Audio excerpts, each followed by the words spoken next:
Start in the. So good morning class. Today's topic is malpresentations and my topic is transverse leg.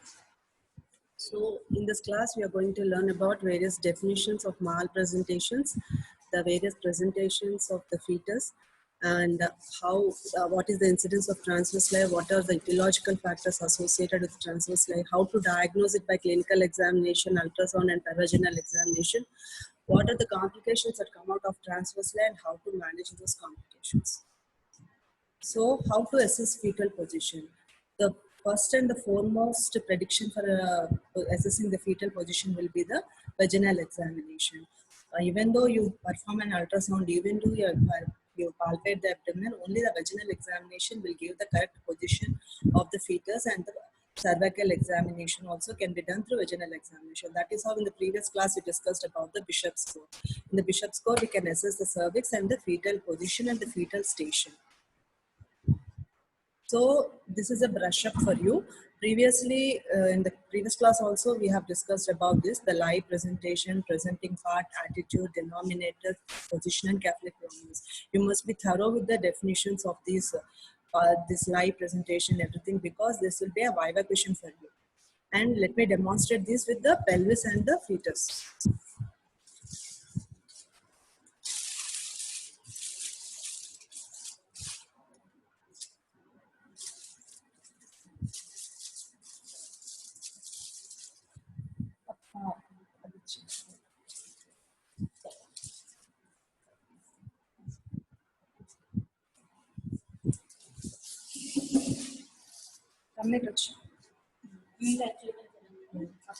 pelvis part of fetus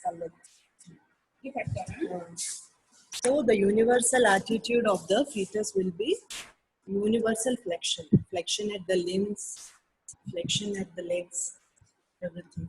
So this is the universal attitude of the fetus. Universal flexion. This is how the fetus will be. Everything is flexed. Now coming to the definition of lie. Lie means the relation between the long axis of the fetal ovoid to the long axis of the uterine ovoid. You hold the pelvis. So this is lie. So the long axis of the fetus corresponds to the long axis of the maternal spine. This is longitudinal lie, this is transverse lie, and this will be an oblique lie. So in longitudinal lie, you have both vertex presentation and breech presentation also. See, longitudinal lie with vertex presentation is this. You'll be asked to demonstrate this in your viva examination. Okay, this is longitudinal lie with vertex presentation. This is longitudinal lie with breech presentation, and this is transverse lie with shoulder presentation. How to identify the shoulder? Through pervaginal examination. This is the shoulder presentation. Now coming to the definition of presentation.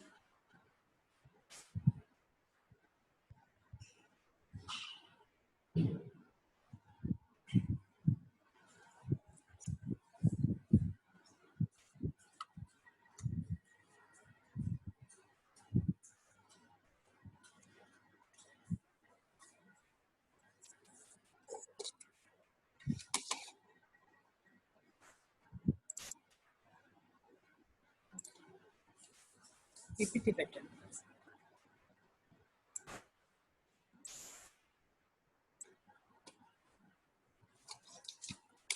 Coming to presentation definition, the part of the fetus that occupies the pelvic inlet. This is the pelvic inlet and which occupies the lower wall of the uterus is presentation. So there are mainly three types of presentation. One is Catholic presentation, other is podalic presentation or breech presentation, and shoulder presentation.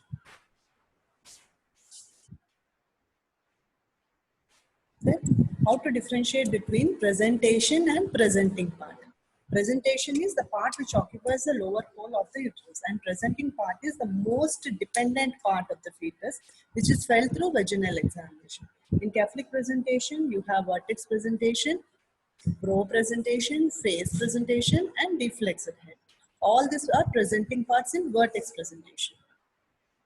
And in breech presentation, you have flexed breech, and this is the frank breech.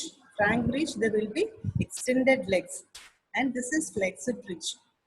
This is extended bridge. Next is footling presentation. Okay.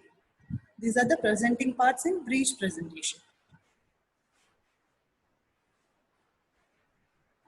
Now, attitude. Attitude is nothing but the relation of the fetal parts to one another. Normally, the attitude will be flexion attitude or extension attitude. So, the normal universal attitude of the fetus in the mother's womb is universal flexion. That is flexion at the shoulder, elbow, wrist joint, flexion at the hip, knee and ankle joint with flexion of the head. This is the typical universal attitude of the fetus in the mother's womb. Next, what is denominator? Denominator is nothing but the bony prominence of the presenting part. Okay. So, coming to the denominator in Catholic, various Catholic presentation. In universal flexion, the occiput will be the denominator.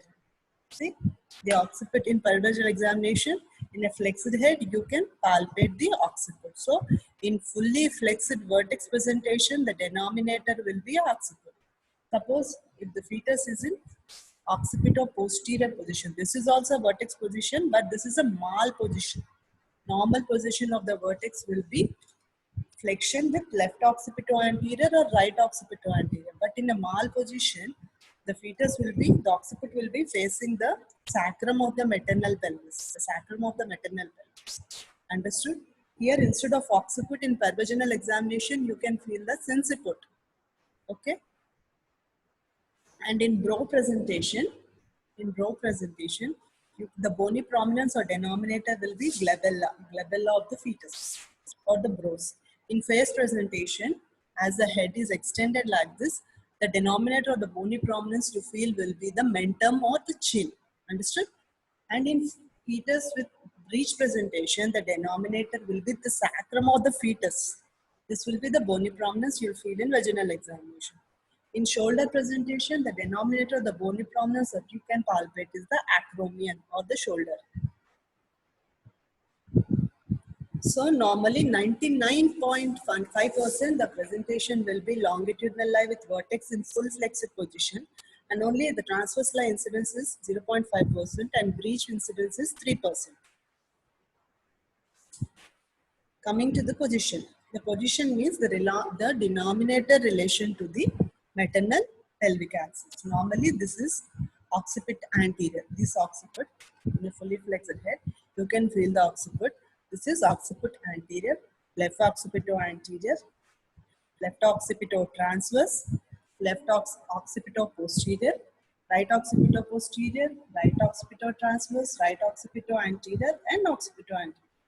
So we have 8 combinations of the positions. Next, the cephalic prominence, as I already told, occiput will be in occipito anterior position. The cephalic prominence will be occiput. In occipito posterior position, the cephalic prominence is sinciput. So there is no flexion, no extension. The baby will still like this. This will be the flexion. This will be the extension. There is no flexion, no extension. And this is like a deflexed head. This is also called military position. You commonly encounter this in occipito posterior position. And that will lead to deep transverse arrest. Coming to our topic, transverse lie. So this is how the transverse lie looks. The incidence of the transverse lie, normally this is called the dorsum of the baby. This is the ventral surface. Normally, all the transverse lies will present with dorsum anterior facing the maternal abdomen. 60% of the transverse lie presentations will be dorsum anterior only. And this is dorsum posterior. Dorsum posterior means the dorsum will be facing the maternal sacral line. So there is more chance, there are more complications associated with this presentation. As this picture demonstrates, the baby is in dorso-posterior position. There is more chance of cord prolapse. The complications are more with this type of presentations. Next is dorsum superior, dorsum inferior. This is dorsum inferior, dorsum superior. We don't commonly encounter these positions, and these are seen in extremely small premature babies or the macerated dead fetus only. These two type presentations are seen. So the incidence is 0.5%, that is 1 in 300 births. And this transverse lie is more common in prematurity and dead fetuses, 5 times more common in multiparous than primigravida women because of the laxity of the abdominal wall. So the etiological factors in transverse lie, one is multiparity because the abdomen becomes lax with consecutive pregnancies.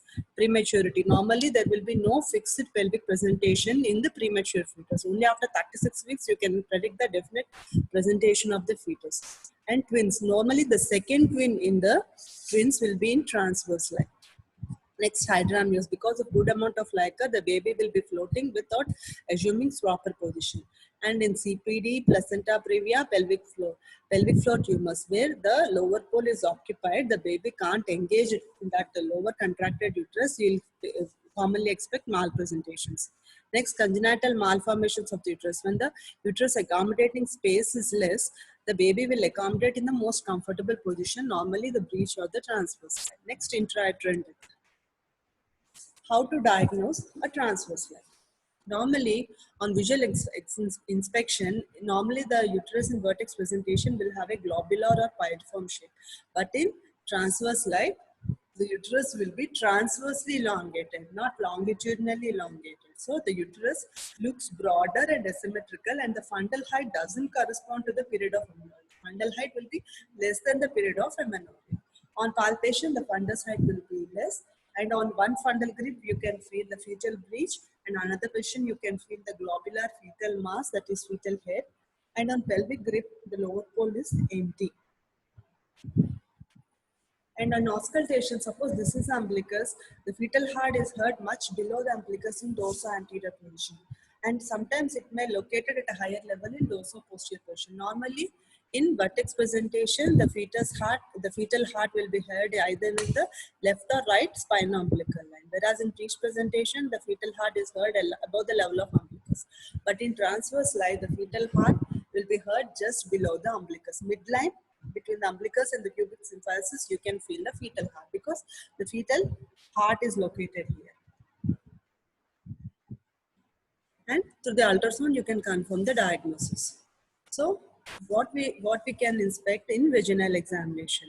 Normally during pregnancy, there will be no engagement, there will be no pelvic grip, first pelvic grip or second pelvic grip. You can't feel anything in the two pelvic grips. The presenting part is so high that it cannot be identified properly, but you can feel some parts. And during labor, as the head is not engaged and there is no ball wall mechanism, there will be elongated bag of membranes, and through the bag of membranes, you cannot feel any fetal parts, and the shoulder only is identified. You can palpate either the acromion, the scapula, or the clavicle, or the axilla of the baby. And in dorso-posterior position, prolapsed arm and cord is also palpated. So there is no chance of normal delivery in transverse labor because of the more number of complications than the favorable events. So whenever you identify a term patient with transverse lie, the best mode of management is cesarean section.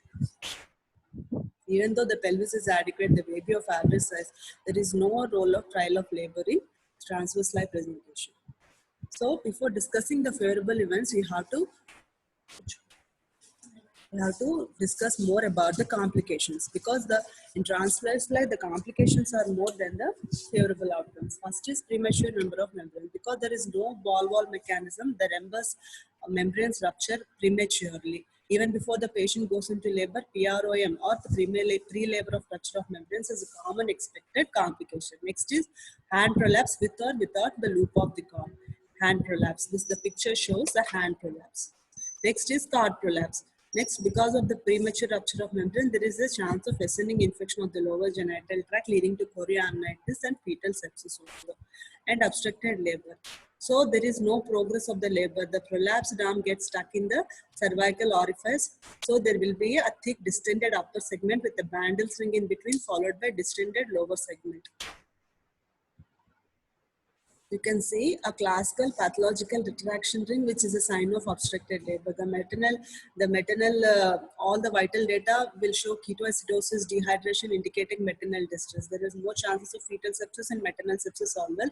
And the last and the dangerous complication we can expect out of obstructed labor is rupture of the uterus and maternal death. The mortality of the baby and the maternal mortality is also more with the transverse representation if not properly intervened. Now, coming to the most important complication, that is cord prolapse. So cord prolapse is a complication not only of transverse, like you can expect cord prolapse in transverse light, vertex presentation, breech presentation. This is a common complication of all the three presentations, but more common with the transverse. There are three clinical variants of transverse light. One is occult prolapse. I'm demonstrating in a vertex presentation. This is occult prolapse.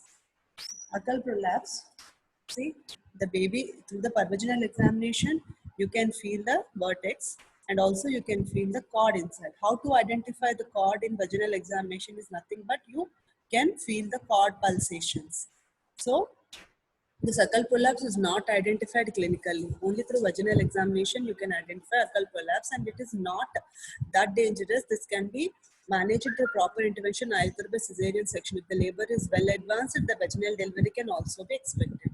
Next is cord presentation. Cord means in cord presentation, instead of vertex presentation, the cord will be presented first during the vaginal examination like this. So the cord is within the pelvic inlet only or the pelvic outlet. Did not come out of the vaginal orifice. So cord presentation is the prolapse of the cord within the pelvic cavity. That is cord presentation. This type of presentation is also not dangerous unless we intervene at the right time. Cord prolapse is one condition where the cord comes out completely out of the pelvic outlet and you can see through the vaginal examination, through the ruptured membranes. This is the most dangerous expected outcome of the cord prolapse where you can lose the baby if not properly intervened. So the incidence of cord prolapse is 1 in 300 deliveries, more common in multiparous women. Incidence is reduced with proper intervention, that is elective cesarean section is done if you suspect any cord prolapse. Suppose in transverse lie, you can anticipate the complication first and you can put the patient directly for cesarean section. Whereas these unexpected outcomes are commonly encountered in breech presentation and vertex presentation. So what happens if the cord prolapse occurs? See, in cord prolapse, this small bit of cord is compacted between the bony musculature of the woman. So as long as the fetus head pushes downwards through the uterine contraction, this cord gets further compressed, leading to diminished supply of blood and oxygen to the fetus. So what are the etiological factors? As already told, all the complications or the etiology of the transverse lie also fit into the etiology of the cord prolapse. In addition to that, multiparity, low birth weight, prematurity, fetal congenital anomalies, breech and shoulder presentation, second twin of the twin gestation, polyhydramnios, unengaged presenting part, low placenta, pelvic tumors, contracted pelvis and cord abnormalities. There are certain procedure-related causes leading to cord prolapse. First is premature rupture of the membranes, that is we artificially rupture the membranes in an unengaged head. So to prevent that complication, we have to do guarded rupture of the membranes. You should not attempt artificial rupture of membranes in an unengaged head. And during repeated pervaginal examination, we accidentally rupture the membranes, leading to the prolapse of the cord membrane. So we have to restrict the pelvic examination every 4 hours. Not the patient complains of pain, you have to do pervaginal examination. You have to restrict the pelvic examination every 4th hour, even if the patient is up to 4 centimeters of dilatation. Only after 4 centimeters or 5-6 centimeters, then you can do pervaginal examination without rupturing the membranes. And external cephalic version and internal podalic version I will be dealing with later. Next, stabilizing induction drip. After correction the external cephalic version, we put an stabilizing induction drip. In that cases, the fetus may revert back to its original shape that may lead to cord prolapse. Next, while application of the fetal scalp electrodes in fetal monitoring, there can be a chance of cord prolapse. Then how to manage the occult cord prolapse? Occult cord prolapse can be identified only through clinical examination of the fetal heart rate. And if there will be a variable deceleration in CT, then only you can suspect occult cord collapse and you can intervene. In cord presentation, you can feel the cord pulsations, and in cord prolapse, the cord is palpated directly with the fingers and its pulsation can be felt if the uterus is alive.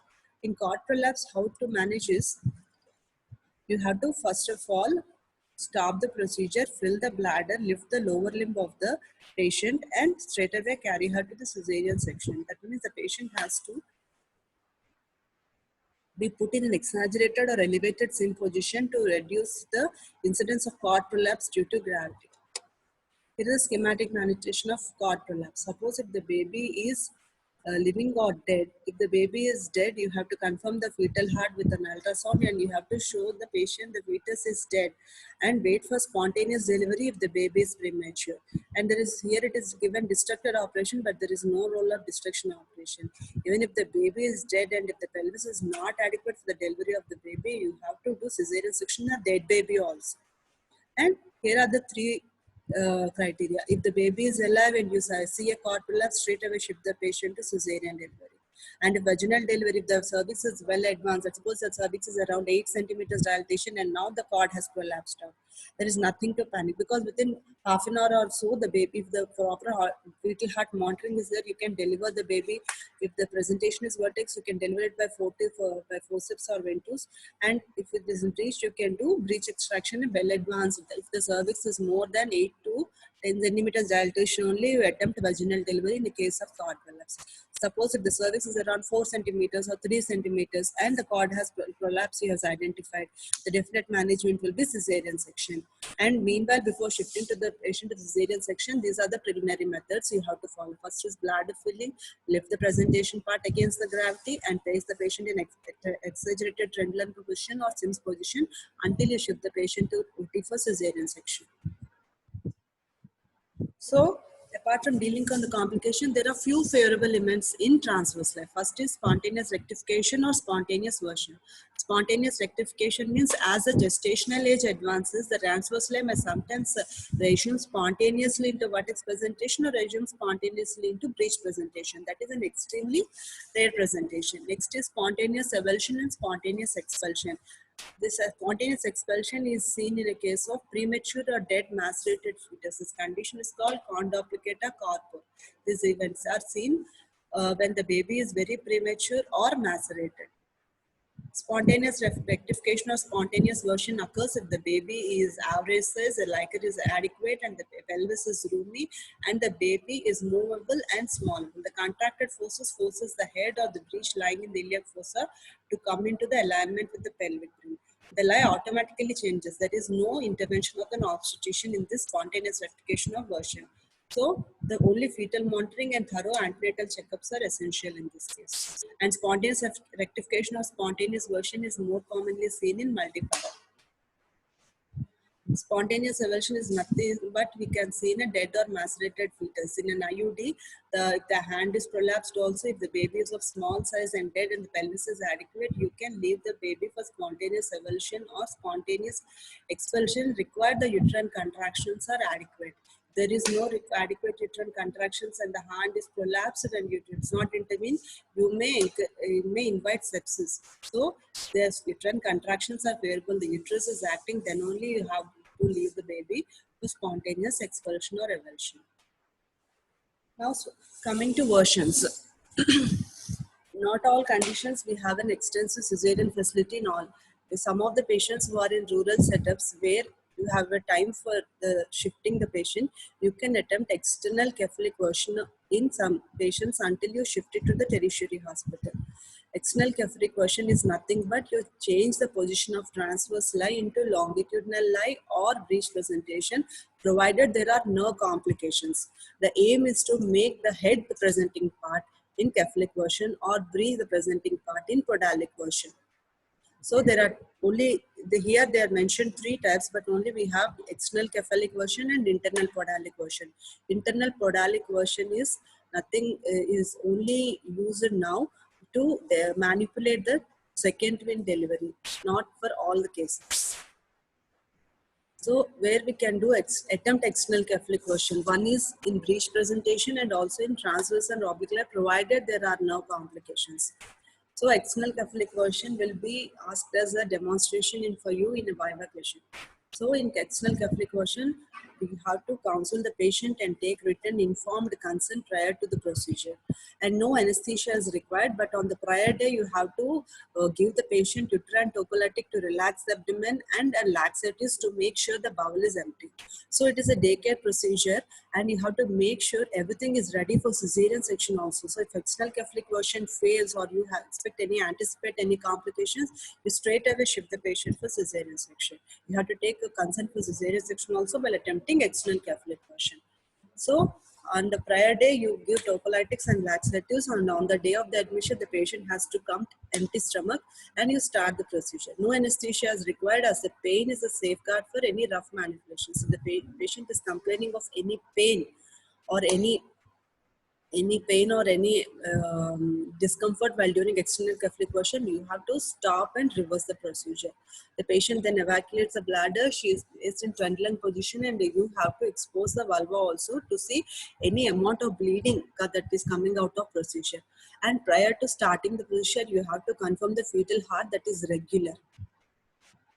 Then with one hand you catch hold of the fetal head and with the other hand you catch hold of the fetal breech with either gentle clockwise directions or anti-clockwise directions. You have to manipulate the fetus inside and you have to auscultate the fetal heart every 5 minutes while doing the procedure. If you suspect any fetal bradycardia, you straight away stop the procedure and then give the patient adequate rest, and if the fetal heart resumes normally, you can reattempt the procedure after 1 week. Suppose if there is no progress or no improvement in fetal bradycardia, then you have to intervene the procedure with cesarean section. Next, internal podalic version. Internal podalic version is the only indication for the retained second twin and transverse lie, and it is not attempted in shoulder presentation. Internal podalic version means breech, that is transverse lie is converted to breech presentation, not Keflik presentation. In external Keflik version, the transverse lie is converted to Keflik presentation or vertex presentation. Whereas in internal podalic version, you change the transverse lie to breech position, not Keflik presentation. So for internal podalic version, the prerequisites is you have to take the tape off help of general anesthesia to guard against pain and give uterine and pelvic relaxation. Then only the lie can be corrected. If we forcibly manipulate the twin inside the uterus without giving adequate analgesia and relaxation, there is a chance of rupture of the uterus. So prior evacuation and laxative is given for the bowel or soap water enema is given to, you have to make sure the bladder and bowel are empty. Under complete aseptic conditions, when the cervix is fully dilated and the uterus is completely relaxed only, without the patient should not have previous cesarean section delivery. So only in a normal vaginal delivery on a primary with twins only you have to attempt internal podalic version. The liquor should be adequate. The patient is kept in lithotomy position and episiotomy can be given. The hand is gently introduced to the cervix into the uterus and you have to grasp the lower foot. If the back is anterior or the upper foot is the back is posterior, so the back, always in any manipulations, you have to make sure that the dorsum is facing the maternal abdomen. You should not do the procedure in ventral position. Always keep the back anterior. Back anterior should be the dictum. So in any breech presentation or transverse lie procedures, whenever you're trying any maneuvers, you have to make sure that the back should be anterior. So the other hand is pushing and make sure through gentle manipulations only you have to keep the breech in position and the birth canal is explored for any vaginal bleeding. So the complications are same for both internal podalic version and external Keflik version also. First is maternal shock. Next is premature separation of the placenta, the ruptured uterus if the maneuver is done forcibly without taking proper adequate analgesia or relaxation. Chances of cervical lacerations are more, and after procedure and after delivery, the chances of puerperal sepsis, because we are introducing our hand into the vagina, there may be chances of ascending infection also. And after the procedure, you can expect postpartum hemorrhage also. You should be thorough with the complications and ready to deal with the complications also. And coming to the fetal complications, the fetal bradycardia is the most common complication you expect in both the maneuvers. So here are some case scenarios I'm going to discuss. Think the woman is in primary gravida with term gestation with transverse presentation. The membranes are intact and the fetus is alive. Here, in this case, there is no complications. So you assume the fetus is mature, and after 37 weeks, the fetus will achieve its maturity. So in the absence of any contraindications, vaginal delivery can be attempted if the external Catholic version is successful. Suppose you perform external Catholic version at 37 weeks, you ask the patient to come for next visit at 38 weeks, next week. Next week, if the external Catholic version is successful, you can start induction drip for that patient. Suppose if the external Catholic version has failed and the fetus assume the normal transverse lie position, you straight away take the patient for cesarean section. No need to repeat external Catholic version after 38 weeks. Suppose that a same patient, primary gravida, term gestation with transverse lie, she has come with intact membrane, live fetus, and the cervix is more than 5 centimeters dilatation. No need to do maneuver, straight away take the case for cesarean section. Because the most anticipated complication in active labor is cord prolapse. And here is a scenario. The primary, suppose you think this is second gravida with transverse lie and the membranes are ruptured, the fetus is live. And in that condition, you have to assess the pulmonary maturity of the fetus. If the fetus is less than 37 weeks and the fetus is less than 37 weeks and the membranes have ruptured, there is no chance of chorioamnitis in fetal section. So even though if the baby is less than 34 weeks, you manage the case with cesarean section only after giving a full course of antenatal steroids. If the baby is more than 34 weeks with ruptured membranes, 34, here there's a printing mistake, not 34 weeks, it is actually 37 weeks. 37 weeks with ruptured membranes, live fetus, perform straight away cesarean section. So less than 34 weeks, ruptured membrane, live fetus, give a course of antenatal steroids followed by cesarean section. No chances of version, no chances of spontaneous delivery here. And here is a second case, another scenario. You think the patient is in primary with twin gestation, the first twin in vertex presentation and second twin in transverse. What you have to do, you suppose if the baby's or average size and pelvis is adequate, and if the patient has come to you in active phase of labor. Suppose if the patient has come to you in 37 weeks or 38 weeks, the patient is not in labor, then the plan of management will be cesarean section. And here the patient has come with the second twin in transverse line active phase of labor. Then after delivering the first twin in vertex presentation, you have to manipulate the second twin with adequate analgesia to convert the transverse line to podalic version.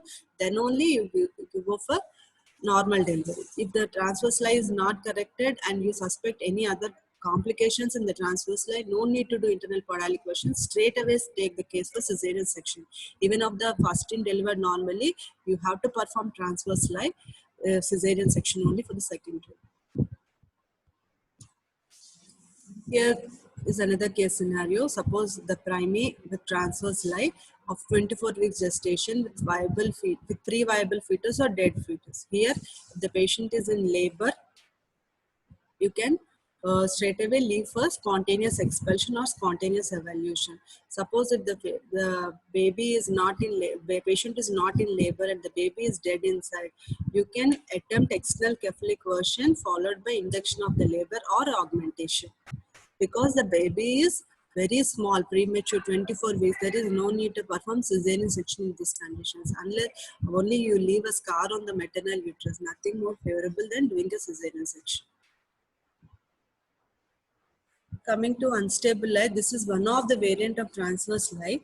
And in unstable life, while we doing a clinical examination, on one week you can feel the baby in vertex, another week you can see the baby as breech presentation, another week you can see the baby in transverse lie. It occurs when the fetal lie repeatedly changes beyond 36 weeks. Before 36 weeks, unstable lie is common. Even after 36 weeks also, the fetal presentation is variable, then it is considered as unstable life. Unstable life has all the complications of transverse life. So the causes for unstable life is multiparity because of the laxity of abdominal wall, uterine anomalies, placenta previa, contracted pelvis, or the baby is small for gestational age and the woman has wrongly calculated her menstrual. and fetal polyhydramnios, fetal abnormalities like anencephaly, IUD, and multiple pregnancies. These are the more common presentations of unstable eye. So the complications in unstable eye is cord entanglement, cord prolapse, and maternal and perinatal death also if not properly intervened at the time. So in each antenatal visit, if you suspect any antenatal, any unstable eye, you have to call the woman for frequent antenatal visits, and you have to counsel the woman for anticipated complications, and the role of cesarean section should be explained well in advance. If there is no contraindication, you can try external cephalic version, and if that fails, you proceed for cesarean section. Same like external cephalic version, the patient has to be admitted at 37 weeks. The premature rupture or early rupture of membrane with cord prolapse is anticipated. After investigation, you have to, in unstable eye, you have placenta previa is the most associated complication also. Suppose if you suspect placenta previa, there is no role of giving external cephalic version. Straight away take the case for cesarean section. So placenta previa, the contracted pelvis is assessed by pelvic vaginal examination. Congenital malformations of the uterus, everything has to be assessed prior to admission, and then you have to proceed according to the line of treatment. Suppose if there are no complications, you can start do external cephalic version in unstable eye after 37 weeks only. After confirming the pulmonary maturity of the fetus only, you have to do external cephalic version, and then you can start induction stabilizing drip or augmentation drip, followed by gradual or controlled low rupture of the membranes, and then monitoring the labor with continuous electronic monitoring, and deliver the baby in the second stage of labor either by forceps or ventouse delivery. And if you anticipate only 1% of the complication, there is no need to leave unstable life for normal delivery. Straight away take the case for cesarean section. And here is it is one of the variant compound presentation. Compound presentation means head with hand. This is the most common presentation you expect here. So instead of pelvic examination, instead of vertex, you can palpate the fetal limbs. The fetal limbs prolapse more than the fetal head. Both the prolapsed arm and the fetal head may present simultaneously. So when we suspect compound presentation, then the prolapsed arm is interfering with the augmentation of the labor. When the fetus is not engaged even after 4 centimeters of cervical dilatation, and the prolapsed extremity can be directly palpated through vaginal examination. So if the uterine contractions are good and the pelvis is roomy, there is no need to manipulate the prolapsed arm. It will correct automatically, and spontaneous delivery can be expected in 70% of the vertex presentation. All you have to monitor is the fetal heart continuously and check for any cord prolapse. Suppose if the extremity is not reducing on itself, prolapsed extremity may prevent descent of the fetus by you can gently elevate the fetal head when the uterus is not contracting, so that the prolapsed arm goes outside. Once uterine contraction resumes, the head comes first instead of the prolapsed arm. This you have to prepare, you have to do this maneuver in a double setup examination. Suppose if the fetal heart is not resuming, you are anticipating cord prolapse, if the labor is progressing lately in spite of adequate cervical dilatation, then you have to do a cesarean section. So in this class, you have come to know about the various definitions of fetal presentations, and came the differentiation between transverse lie, unstable lie, compound presentation. In all the conditions also, depending, it is the obstetrician choice to leave the patient for normal vaginal delivery or cesarean section. But all the complications with transverse lie, unstable lie, and compound presentations, all the complications are same: cord entanglement, cord prolapse, premature rupture of membranes, and sending infections, and maternal rupture and maternal death. These are the anticipated complications for all these type of presentations. And you should be well versed with the complications, the etiology, and management of these presentations. Thank you.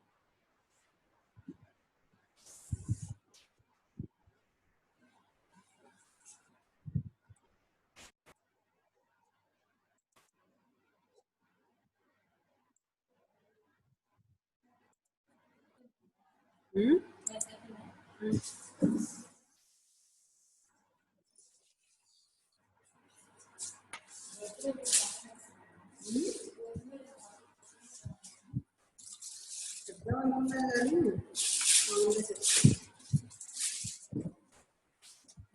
Kodwe.